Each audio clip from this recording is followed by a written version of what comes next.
Well, hey everybody, this is Pastor Jennifer, lead pastor of Jackson Revival Center, and we want to welcome you into Meet Me in the Breakroom. We're so glad to have with us again today my dear friend and brother, Mr. Rod Gray. Mr. Gray, welcome back to the Breakroom. Thanks for having me again. Absolutely. Well, we're glad to have you. We're getting ready to do a holiday edition of financial best practices. Yeah. And so we're going to talk a little bit about today and try to help everybody watching stay out of debt. I see a lot of people go into debt over the holidays, trying to get everybody what they want on the Christmas list. And a lot of times we're spending money on stuff people don't even remember by the time the new year hits. Sure.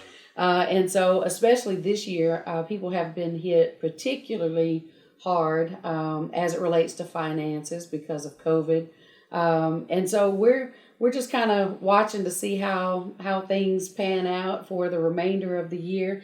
But what would you say are some best practices as it relates to money and finance and some things people need to keep in mind throughout the holiday season? Yeah, I would say the average person should at least, open up a Christmas savings account starting in January because yes, Christmas is coming. I mean, absolutely. It's the same time every year. Absolutely. And a lot of people are surprised when it gets here, but it's the same time every year. So, open up a Christmas savings account, early on in January. Right. So you have 12 months to have your money automatically drafted and put into the Christmas savings account. I don't think banks are charging, fees for having a Christmas savings club. Right.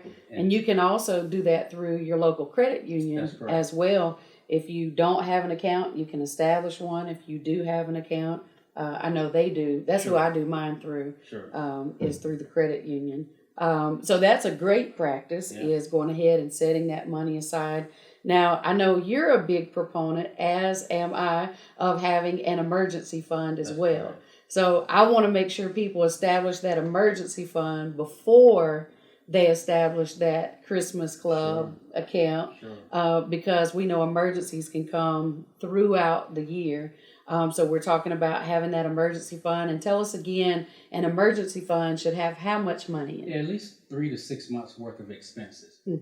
Whatever your expense column is on your budget, first of course you want to do a budget, and that should be at least 3 to 6 months worth of expenses that can carry you for anything, whether it's a hot water heater that goes out during Christmas or a stove or whatever the case is. You want to have that emergency fund to fund those emergency expenses. Right. All right. I hope you guys are taking note. Number one, we said you've got to have a monthly budget. Got to have a budget. Number two, you need to go ahead and establish that emergency fund, which should be 3 to 6 months of expenses. Yeah. Then we know Christmas is coming every year. Anniversaries are coming. Birthdays are coming. So don't let Christmas catch you off guard. So you can go ahead and establish a Christmas club account, either at your bank or credit union. One of the things that I see, Mr. Gray, happen during the holidays, department stores and other stores will have these special sales. Yeah. And if you go ahead and get their credit card for their particular department store, they'll give you 15% off of your first purchase, or, a certain amount off your first purchase. Tell us how credit cards should work. Okay, the way credit cards should work, if you make a purchase with a credit card, let's say a $20 purchase, which you shouldn't make a $20 purchase with on a credit card. Credit cards, in my opinion, should only be used in case of emergencies. Just like when you're walking through a hallway in a hotel, in case of emergency, break glass. Right. That's what I use my credit cards for. And so the way the retailers see credit cards, they're trying to get you in the door. Right. And once you're in the door, they start selling you stuff. And so that's when the consumer's impulse starts kicking in, and they just start grabbing things. And they just take over. And, at the end of the month, it's not paid off. So just take that Consumer Federation of Consumers state that the average person for the holidays is going to spend about $1,007. Okay. So even if that credit card is 15%, and you're making a minimum payment of $25, it would take almost 5 years for that card to be paid off. Wow. If you're just making the minimum payment. That's a big deal. Right. And so then you take that, and then the next issue arises. You use the card again, and it snowballs from there. Right. So you're looking at thousands of dollars in credit card debt that you started off going into the department store to buy a blouse or a dress or whatever the case is. Right. And end up in $5,000-$6,000 worth of debt that you can't get out of. Because one thing that makes those credit cards so dangerous is you have no idea about the money you're spending when you're just swiping that piece of plastic. It's when you're having to put hundreds of dollars out at a time, you realize how much you're spending. There's but when you're just swiping that plastic, it's like, sure, let's get that and let's get this. Sure. And there's no connectivity to the plastic. I mean, and that's what I see a lot.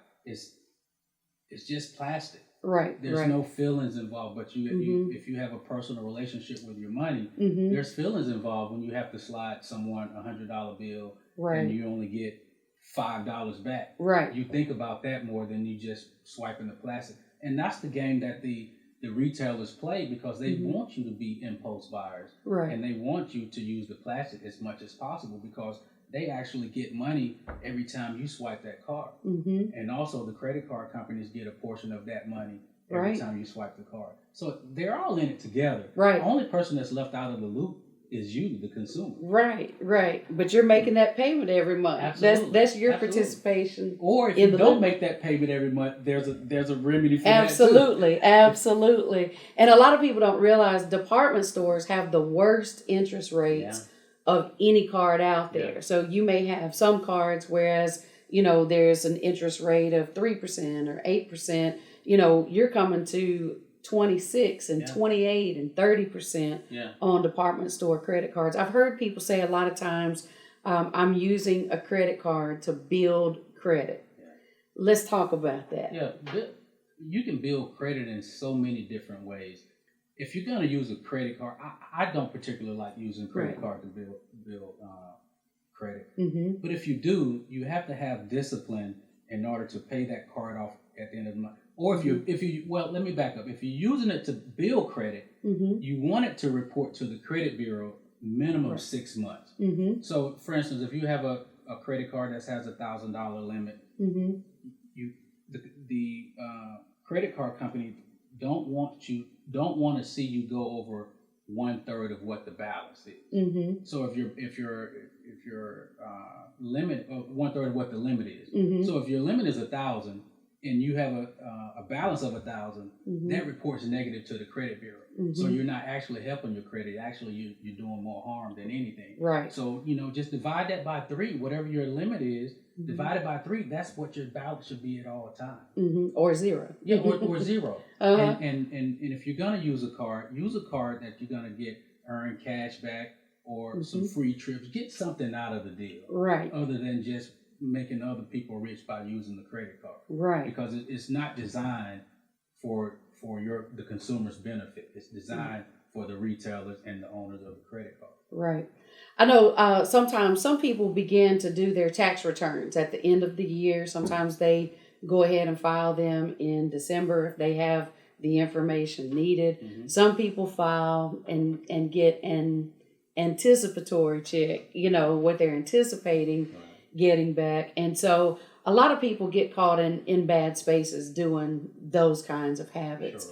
Sure. And so one of the things I want to talk about is if you know you're going to get a tax refund, number one, if you get a tax refund, that means you're letting the government borrow your money. Absolutely. That's one thing. But secondly, if you get a tax refund every year, you want to make sure you're spending that wisely. Sure. Rather than just getting some new shoes or something you've been wanting, a purse, something that's going to go out of style, something you're going to wear out. Let's talk about what are some good ways to use a tax refund. Right. Let me just address the tax return refund first. Where's the camera? Right there. It's crazy to me how we allow, and I just say we as people in general, allow the government to borrow our money throughout the year and give us nothing. And we're so excited to get it back in January or February. And it's your money from the beginning. That's right. Why not adjust your W-2 form or W-4 form? You keep all the money and give Uncle Sam zero, or just whatever you want you to pay your fair share of taxes. Sure. But give him what you owe him. Not right. I mean, there's been situations where I've seen people, you know, they on their tax returns they pay, let's say $8,000 in taxes, but their refund is only $3,000. That's mind-boggling to me. I'd rather pay Uncle Sam, you know, owe him $800 at the end of the year versus him taking $8,000 and only giving me $4,000. That's just you're just giving him, you know, your money, and then he's giving it back to you. They're making money off of your money, but giving you nothing in return. That's right. Absolutely. That's the same thing that the banks do. You know, you deposit your money in the savings or checking accounts at the bank. They can lend up to 10 times what you deposited in that account. And that's why the bank's always urging people, we want your deposits, but you get nothing in return. Right. But they get to lend 10 times that amount. And a lot of times they don't even lend the money in the areas of the neighborhood that really need it. And that right there is sad. Yeah. So you're giving great information. One of the other things I want to point out is that many times at the beginning of the year, and we're sharing this now, it's the end of the year, but we're coming into the beginning of a brand new year. A lot of times there is first-time home buyer assistance available. So, and first-time home buyer, it doesn't mean that you've never owned a home. It means you haven't bought one within the last 7 years. I believe so. And so there's down payment assistance available for people who qualify. Yeah. So let's talk a little bit about that. You know, really knowing what's out there and knowing how to take advantage of it in a way that you don't become a victim of it. That's right. I think the first time home buyers program is designed for people that want a home, can't necessarily afford a home, and don't have the means to for down payments. Now, if you have the means, you can still qualify for the first time homeowners program, but you want to be mindful that, you know, a home ownership is one of the tools to build wealth. Absolutely. And it's a shame that a lot of us don't have homes and don't have an opportunity to build wealth. And that's why, because you can leverage against it. If things get tight, you can leverage and go to the bank and borrow against it, or you can get a home equity line of credit and use that as a means to live your lifestyle. But, you know, everybody should have an opportunity to, you know, afford a home. Yes. But it also, you know, comes in play with the credit situation. You have to have good credit. You got to maintain your credit status. And there's also programs out there to help people actually help build their credit. What are some of the best ways to build credit? That's a double-headed sword, because there's no one particular way to build credit. There's been situations that I've seen where a person has been renting an apartment, say 5 years. They decided they want to buy a house. The mortgage company can actually use those receipts that they've been paying on time as a reason for, you know, approving their loan. Right. So that in that instance, that person has credit. Right. Just not being reported to the credit bureau, but that person has credit. Right. The simplest way to build credit is to go and finance something. Whether it's a stereo, and make monthly payments on that stereo. And make them on time. Make them on time and every make time. More than the minimum payment. Absolutely. And know what the interest rate is, because I think the usury laws in Mississippi, I think it's 35%. So any finance company or any mom and pop store can charge up to 35% if they want to. They typically don't, because they know they're not going to be competitive in the marketplace. Right. But on certain credit cards, you don't even know what the interest rate is until you actually use it, and then you get your statement, because the interest rate is determined by your credit.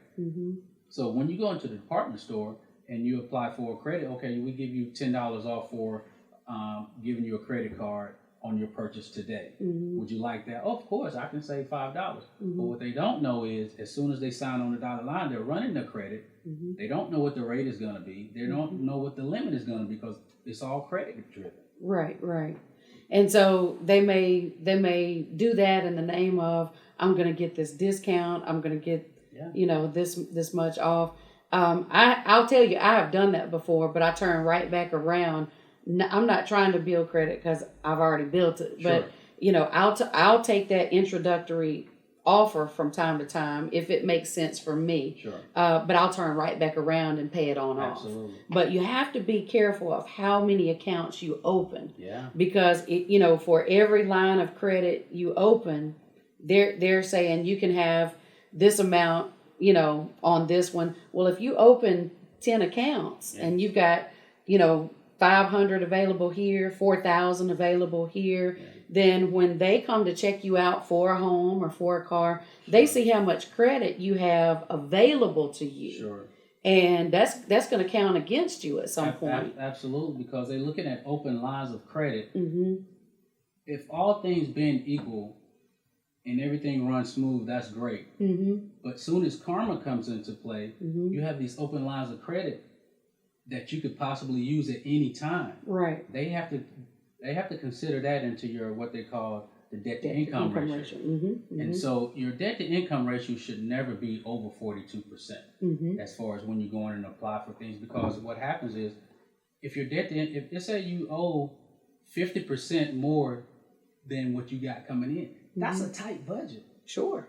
And that's not even factoring in gas, living expenses, kids' clothing, things of that nature. So it could be real tight. Medical expenses. Anything that can happen will happen at some point in time. And people don't take that in consideration when they're going out shopping. But if they use a credit card for its intended purposes, just to get you through that circumstance and pay it off, they will be fine. Yeah. Or if you're using it to build credit, don't spend more than a third of what your limit is, and make sure you manage that and you float it for 2 to 3 months just to build credit to the credit bureau and pay it on time, and then pay it off, use it again, float it 2 or 3 months just to report, because you got to report to the credit bureau in order to build credit. And so the credit card is the simplest way to do it if it's done right. Right, and a lot of people don't really understand too the necessity, the importance of paying things on time or early. Yeah. Because if you open these lines of credit and you're paying your monthly bill, but you're paying it late, they call that slow credit. That's right. And so slow credit sometimes can be worse than no credit. Absolutely. Because that's an assessment of your willingness or your ability to take care of your financial obligations. It shows that you don't have your priorities in order. And if you can't manage a $500 credit card, we're not going to lend you a $5,000 or $10,000 car. Right. We're not going to finance it. And if we do finance it, it's going to be 25-30% interest rate. Right.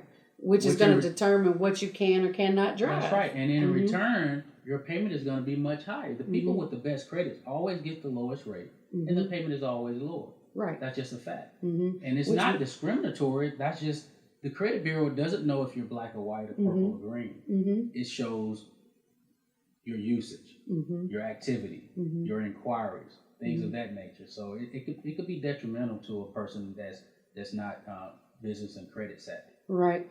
So another thing, sometimes I've seen where people may drive a Mercedes, but they're living in an apartment. Absolutely. So let's talk about where our priorities should be. Yeah. I don't want a Mercedes if I don't have a driveway, a garage to put it in. Right. And so let's talk about what our priorities should be as it relates to where should we invest the greatest amount of money. Because I always look at investing my money in what's going to give me a return. Right. We already know a car, the moment you drive it off the lot, it depreciates. It loses value. Yeah. So it's not wise to let all of your investment be in what you drive. Yeah. So let's talk about that a little bit. Yeah, a person shouldn't invest money into anything with a serial number because those depreciate. If at all possible, buy assets that increase in value, that appreciate, like a house, an IRA, 401k. I can't tell you how many people that I've met that have an employer that matches a certain percent, the first 6% of their deposits in their 401k, right? But the employee don't participate, which they're leaving free money on the table. That's what you should be investing in, because the person your employer is going to match whatever you put in up to 6%. And if you don't put anything in, you just left free money on the table. You can't expect to get anything out. You've left free money on the table. So first they should be investing in themselves or in their future or in their kids' future. Right. Because at the end of the day, it's not about them, it's about the people that's going to come behind you. So start investing in things of that nature. Stop buying all these things that's going to go down in value that have no value. Another unhealthy practice that I've seen is people going into retirement accounts to fix problems in everyday life, not realizing you're going to have to retire at some point. Absolutely. And if you keep taking from that, number one, you're losing more than you're taking, usually because of penalties for taking it early. But let's talk about that. A lot of people just have not been taught some of these things. And so they're presented with options, but they don't always understand the consequences behind some of those options. And so what we want to do is equip and empower people to make wise financial decisions so that they can continue building their future in their present. So the rules are whether it's a Roth IRA, 401k, any type of and for IRA, for those who may not know, that's individual retirement account. That's correct. That's correct. And the Roth IRA is I guess the guy's last name was Roth. But that's after tax dollars. So you're not taxed upon the money that you're actually putting in. But what people don't understand, people say, okay, when I retire, I can take all of my money out. But you're still going to be taxed. That's right. They're hoping that you're taxed at a lower rate. But the way my mind thinks is, I'm going to have more money when I retire. That's right. So my tax rate is going to be higher. And more than likely, as time passes by, tax rates tend to go up anyway. That's right. So the goal is to accumulate as much wealth at an early age. So when you are 65, you're financially set. And you can maintain your standard of living and not having to. That's correct. Eat peanut butter and jelly. At 65, you should be in a better situation than you were when you was 25. Because your home should be paid off by then. That's right. A lot of those things. But if the goal is to build wealth, you should be wealthier at that particular time, which means more taxes. So you're going to pay more taxes if your goal is to be wealthy on those instruments that you set back then. So just say for instance you got I use $100 as a round number, or $1,000 or $100,000. If you take that money out of your IRA or 401k before you're 59 and a half, then you're going to be charged a 10% penalty and possibly 35-40% tax. So in essence, you're giving Uncle Sam 40-50%. Wow. Off top, and he got to get his off top. So and it just doesn't make sense financially. It doesn't make sense to be giving that money away when you could be making that money work for you. Absolutely. Now, through the CARES Act, and all of these things during the CARES Act, and the average person or average, poor person haven't read the CARES Act, so they don't know what's in it. Right. They gave away trillions of dollars. Right. And we were just happy just to get the $1,200 stimulus, which wasn't even in the CARES Act. Right. I was just saying, hey, give them that. Yeah. We're going to play with these trillions over here. Right. And so what people don't realize, there's money out there for the average person if they would just read the CARES Act and try to learn about money and be versed with money. Right, right. Going back to sometimes when people have big refunds coming back with their taxes, what are some things people can do even with that money to make, to begin to build wealth. I know one thing that I've tried to tell people is use that tax return. If you don't own a home, take that money and put that toward a down payment on a house, or use that to pay some existing debt off instead of just going to buy, something else that you're going to be tired of in a few months. Sure. For some people who don't have transportation, I've seen them take that money and buy transportation. Yeah. Just go ahead and, get something they can buy outright with that amount of money. But what are some other things people can do? You put that money in a CD and let that money work in a CD. Just the power of interest, just doubling every 7 years. People don't realize the power of compounding interest. Right. And so put the money in a CD. Forget about it because it wasn't there yesterday. Right. And you survived. Right. So pretend like it never happened. Put the money away in a CD and continue to live life. And then let the compounding interest do what it does. And, another thing that they can invest in, what about the business that you always want to try? Right. This is a good time to do it. Absolutely. People are at home. People are struggling. So whatever God gave you in your mind about this business that you've been procrastinating about, use that $1,200 or $1,300 or $3,000 from your stimulus check and start your business. Take a chance on yourself. Absolutely. Because otherwise, the government wants you to recycle that money back into the system and to continue to make the wealthy richer. Right. Right. Keep it in the neighborhood. Let it touch, everybody in your family, and use that money to invest in yourself and see what happens. Absolutely. Absolutely. So what are some other best practices for the holidays, but even beyond? What are some good things? So we've discussed setting that budget up. We've discussed how to properly prepare for emergencies. We've discussed how credit cards should be used. What are some other best practices? I think for the holidays, a person should have a holiday budget versus a regular budget, and stick to it, and have an accountability partner. Yeah, just say, hey, I really like that. Yeah, just say, hey, I'm going shopping. You want to go with me? Yeah, I'll go with. Don't let me spend more than $300. Right. That's the budget, and write it down. Make your list before you go shopping, so you exactly know how much you have to spend, and if you can, take cash. Right.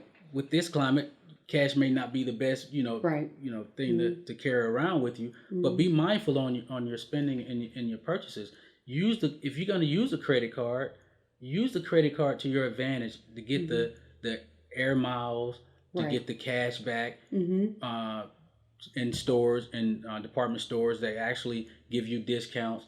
I found if people shop early, they get discounts. Absolutely. And people there's some great discounts out right now. Yeah. And Black Friday, as people don't realize, is starting in November 1st now versus November the 20 whatever it is. Some department stores have even started in October this year. So it's I don't know if it's just mind-boggling. Right. Their goal is to get the consumers in the store by all means. That's right. Even if it's online. Yeah, even if it's online. But the consumer has to have some kind of discipline about themselves. Right. Because Christmas is coming and January is coming. Right. So whether you like it or not, these things are gonna happen. Right. So, but if the person is not disciplined enough to resist the temptation of going out and spending more than they have in their account, they're gonna pay for it in the long run. But it doesn't have to be that way. Right. Because we're here giving the people the information that they need to make a sound decision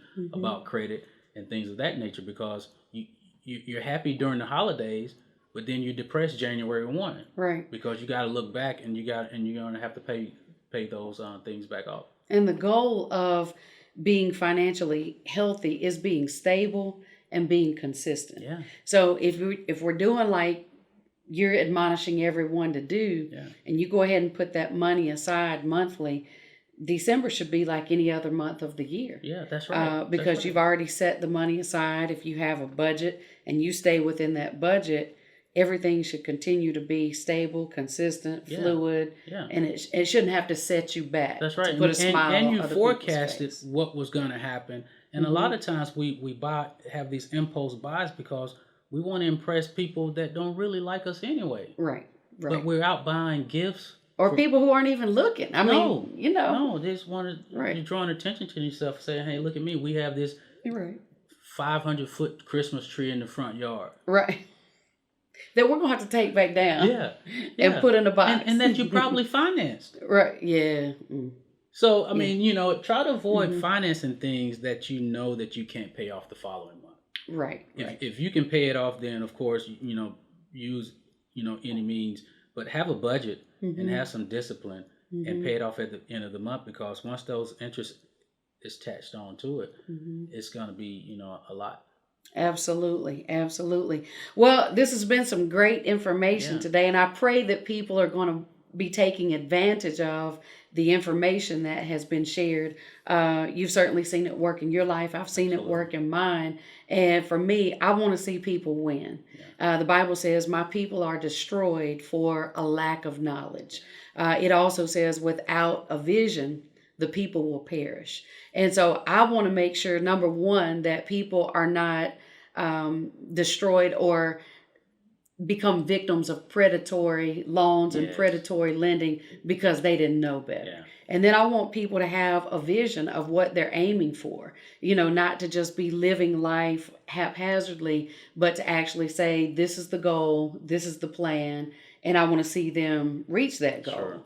You know, but if you don't have a plan, you're more than likely going to be the victim of circumstances. And it's just because you failed to plan. You know, so without a plan, you're just basically road tripping without a map or a GPS system. You're just trying to figure it out, and that's disastrous. And far too often that's what happens. Well, look, I appreciate you coming, and we want to have you back. I'm available, as often as you will come back. But I really want to get into. I wanted to share these things around the holidays and just keep these things on people's mind. We probably will always talk about establishing an emergency fund when we're having financial conversations, because that's really step one, having a budget and having that emergency fund. But I want us to come back and talk about how to build wealth and what that looks like. And so if you'll come back at the beginning of 2021, we'll know a little more then, and we'll talk about how to build wealth and developing that mindset. I would love to. Well, look, I appreciate you so much. You shared some great information, and I believe the people are going to be blessed. Thanks for having me. Absolutely. Well, listen, I want to thank you for taking the time to meet us in the break room, and we're going to be back. If you're being blessed by this, I want you to share this with a friend. I want you to share it with your family, and make sure they have this information. We're going to be looking to join you back next week, same time, same place. Until then, my sincere prayer is God's absolute best be yours in every area of your life. Y'all go make today a great day.